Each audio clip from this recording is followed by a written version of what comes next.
بسم اللہ الرحمن الرحیم۔ جیسا کہ بتایا جا رہا ہے کہ آج جمعہ کے دن 5 جون 2020 رات 11:15 سے 6 جون یعنی 12 بجے کے بعد چونکہ 6 جون ہو جاتا ہے تو 6 جون 2:34 تک چاند گرہن ہوگا۔ تو چاند گرہن ہونا یہ اللہ رب العزت کی نشانیوں میں سے ایک نشانی ہے، اور سورج گرہن ہونا یہ بھی اللہ رب العزت کی نشانیوں میں سے ایک نشانی ہے۔ خود مسلم شریف کی حدیث ہے کہ چاند گرہن اور سورج گرہن یہ دونوں اللہ پاک کی نشانیوں میں سے 2 نشانیاں ہیں۔ لیکن یہاں پر بعض لوگ اور اکثر عورتیں اس سلسلے میں یوں سوچتی ہے کہ حاملہ عورت جو ہوتی ہے چاند گرہن کے موقع پر گھر کے اندر ہی انہیں رہنا چاہیے، کھلی فضا میں نکلنے سے بچنا چاہیے، اور پھر اسی طرح ان سے کہا جاتا ہے کہ اس وقت سوئے نہیں، اسی طرح کہا جاتا ہے کہ اس وقت وہ آرام نہ کرے،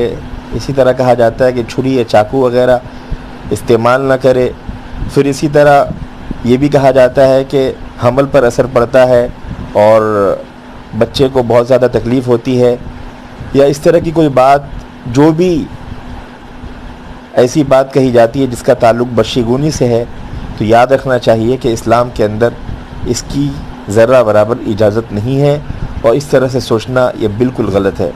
بعض لوگ یہاں تک کہتے ہیں کہ خواتین کو کمرے کے اندر ہی بند کر دینا چاہیے، حتیٰ کہ گھر کے کام کاج جیسے سبزی وغیرہ نہ کاٹنے کی ہدایت کی جانی چاہیے تاکہ ان کے بچے کسی پیدائشی نقص کے بغیر پیدا ہوں۔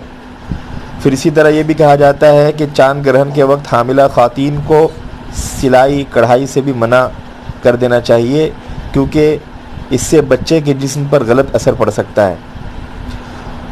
اور لوگوں کا ایک غلط خیال یہ بھی ہے کہ جب سورج یا چاند کو گرہن لگ جاتا ہے تو حاملہ گائے، بھینس، بکری اور دیگر جانوروں کے گلے سے رسی یا زنجیر کھول دینی چاہیے تاکہ ان پر برا اثر نہ پڑے۔ یہ ساری چیزیں الگ الگ علاقوں میں الگ الگ طریقے سے رواج پذیر ہے اور لوگوں کے اندر الگ الگ باتیں آئی ہوئی ہیں، لیکن یاد رکھنا چاہیے کہ اس کا شریعت سے ذرہ برابر تعلق نہیں ہے۔ خود حضور اکرم صلی اللہ تعالیٰ علیہ وسلم کی زندگی میں یہ واقعہ ہوا ہے۔ وہ اس طرح کا واقعہ ہوا کہ جس دن آپ صلی اللہ تعالیٰ علیہ وسلم کے صاحبزادے حضرت ابراہیم رضی اللہ تعالیٰ عنہ انتقال کر گئے تو اسی دن سورج گرہن ہوا۔ بعض لوگوں نے خیال کیا کہ حضرت ابراہیم رضی اللہ تعالیٰ عنہ کے غم میں واقع ہوا ہے، چنانچہ حضور اکرم صلی اللہ تعالیٰ علیہ وسلم نے بالکل منع فرما دیا کہ یہ میرے بیٹے حضرت ابراہیم رضی اللہ تعالیٰ عنہ کے غم کی وجہ سے نہیں ہوا، بلکہ حضور اکرم صلی اللہ تعالیٰ علیہ وسلم نے لوگوں کو سورج گرہن کے نماز پڑھنے کے بعد خطبہ دیتے ہوئے ارشاد فرمایا کہ سورج اور چاند اللہ پاک کی نشانیوں میں سے 2 نشانیاں ہیں، انہیں گرہن کسی موت یا کسی کے مرنے اور کسی کی زندگی کی وجہ سے نہیں لگتا، بس جب تم اسے دیکھو تو اللہ کو پکارو، اللہ کو یاد کرو اور اس کی بڑائی بیان کرو، نماز پڑھو اور صدقہ دیا کرو۔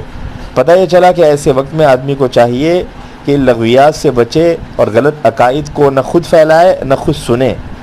بس اتنا سمجھنا چاہیے کہ یہ قہر خداوندی کے ظہور کا وقت ہے، اس لیے بارگاہ الہی میں حاضری دیں اور گڑ گڑا کر اپنے گناہوں کی معافی مانگیں، نماز پڑھے، دعائیں کرے، صدقہ دے، اور باقی جو بھی غلط عقیدے کی بات ہے یا اس طرح کوئی بھی غلط اگر سوچتا ہے تو اس کی شریعت کے اندر ذرہ برابر اجازت نہیں ہے۔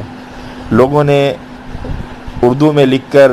انگلش میں لکھ کر، ہندی میں لکھ کر اس طرح سے واٹس ایپ پر ڈالا ہوا ہے، سوشل میڈیا پر پھیلایا ہوا ہے کہ بڑے بڑے ویب سائٹ بھی جن کے بارے میں لوگ معیاری ہونے کا دستک دیتے ہیں اور کہتے ہیں کہ یہ معیاری اخبار ہے، ایسے اخباروں کے اندر ایسی ویب سائٹ پر بھی اس طرح کی باتیں لکھی ہوئی ہے، لہذا ذرہ برابر اس کو نہ پڑھیں، اور اگر پڑھتے ہیں تو ذرہ برابر اپنے عقیدے کو خراب نہ کرے۔ جو کچھ ہوتا ہے وہ صرف اللہ رب العزت کی ذات سے ہوتا ہے،